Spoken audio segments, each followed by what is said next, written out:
the front lever version of this exact video and you found it valuable, comment it down below.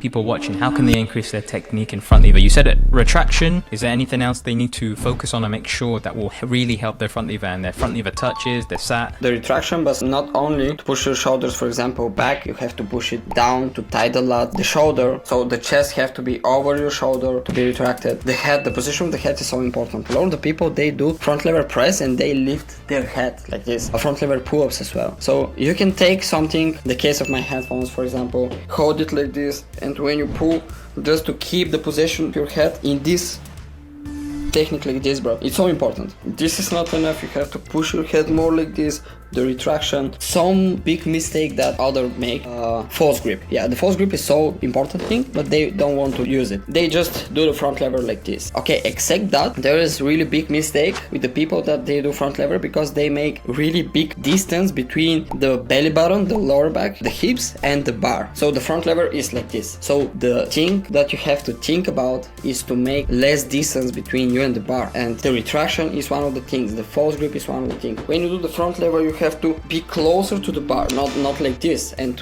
when you do the pull-up, to be like this. This is so important thing. To squeeze the lower back and the glute in the same time is so important again. To press your heels together and all the legs together about the front lever. To roll your biceps forward like this for the retraction, to tight your lats good. Yeah. Okay. Because front lever, like biceps not forward like this, is something that your back is relaxed. So you have to squeeze your back, and this is one of the things that you can do it. So yeah, about the technique is, this is the things that I can say is one of the most important things. Be careful with the most common injury from the front lever, which is to the neck injury. I can't explain it, but the neck injury that a lot of the people, they look their form like they do front lever and look their form like this on some mirror or something like this, or they lift their head. It's so dangerous, don't do it. I have a lot of injuries from this. One of my students have a lot of injuries from this. It's so important to not do it. I have situations that I taught it to my students and they just continue doing it because of bad habit, and this is the reason that they make this injury on the neck, that you can't move your neck or something like this. And yeah, so that's my advice. The touch front lever. A lot of people, they say, okay, yeah, I'm really close with the touch. I just can't touch my hips to the bar. I can't get that final, few centimeters to touch my waist to the bar. Any tips there on how they can, they're already close. How can they just get that little bit closer? Is it just more false grip or just a bit more attraction? What should they do? Yeah, this is so a good question, by the way. The people will thank me a lot after this. It's a common one.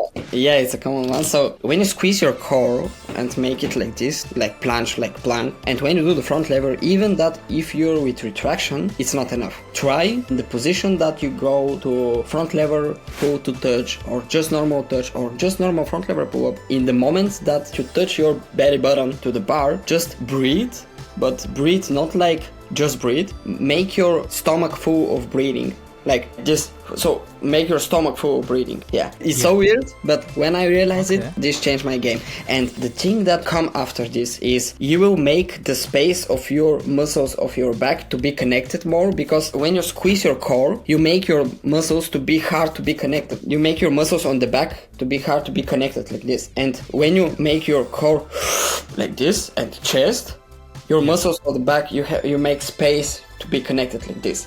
And the front lever is easier and everything is easier. It's so important. I hope that people will understand me, will try it, and if someone write you some results or something like this, I will be happy. Yeah. Okay, that's crazy. That's a crazy tip. So what, you feel full of air, but you still keep tension? Yes.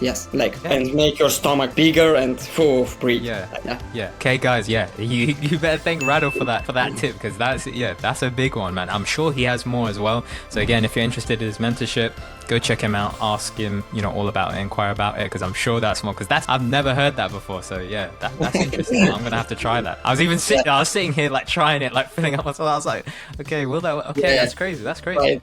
Okay, nice, man. Yeah, a lot of people do the preparation for some competition so wrong. They put in the combos some elements that they're not 10 of 10, and they prefer to risk to do some harder elements. So my advice for everybody, when you're on competition, don't risk your your competition to lose everything. You just can continue with some elements that is easy, that is 10 of 10. You have to make it 10 of 10 before the competition, but I never risk with some element on competition because I know that I lose the chance for the first two, third place, just lose any chance to be champion in this competition if I fail. So if I fail something, I am from the people that I don't repeat it again. So if I fail something on competition, I just continue my combo and try to think for the next thing, not for the fail. It's so hard, by the way. This meditation, bro, is so hard. I mean, you fail something, you grab the bar again and continue the combo. A lot of people fail again is because of that they think for the previous fail, and you have to think about the future things, to try to be focused, keep your style, to keep believing that except this fail you will win the battle, because the other people and the judge will see it. I mean, we'll see how you lose the motivation for the battle is because of the fail and everything, so you have to not show this to the others. Okay, I've noticed that, because I noticed in, some people in competition, when they don't hit something perfect, they'll shake their head without even knowing they're shaking their head. Exactly. Will fail a press and they'll go, and they don't know they've done it, but it doesn't look, the best. So there is that exactly, part. You just need to, I failed, it doesn't matter, I'm going to make it a positive and go on to the next thing. So you need to, you need to style it out and act like it didn't even happen. And honestly, a couple seconds later, everyone's forgotten about the fail. Even if you're still thinking about it, everyone else has forgotten because you've done 2 or 3 more moves that they're now thinking about. Yeah, that's true. So, everybody forget about a fail. Yeah. Within a round or within 2 more skills, if you keep going and the rest is clean, though, they,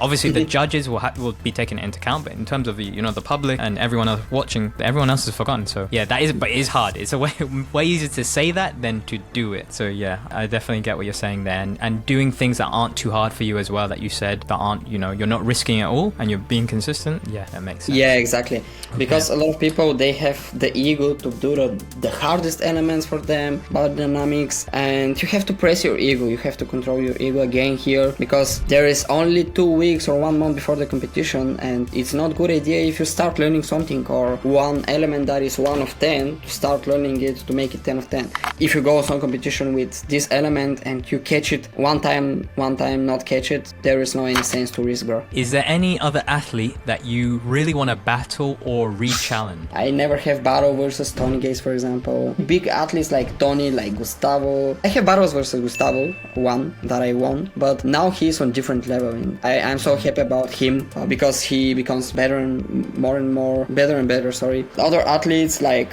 Tavares again is because of the swoop. Yeah, Tavares again.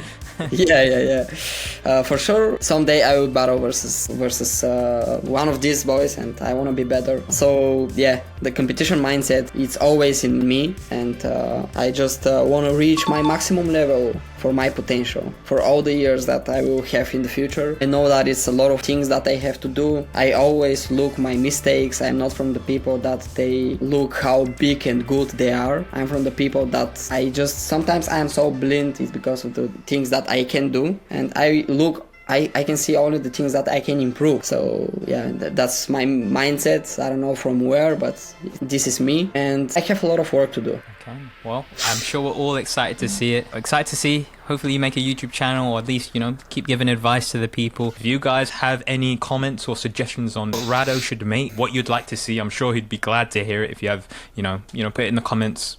I'll let him know, suggestions, or message him suggestions.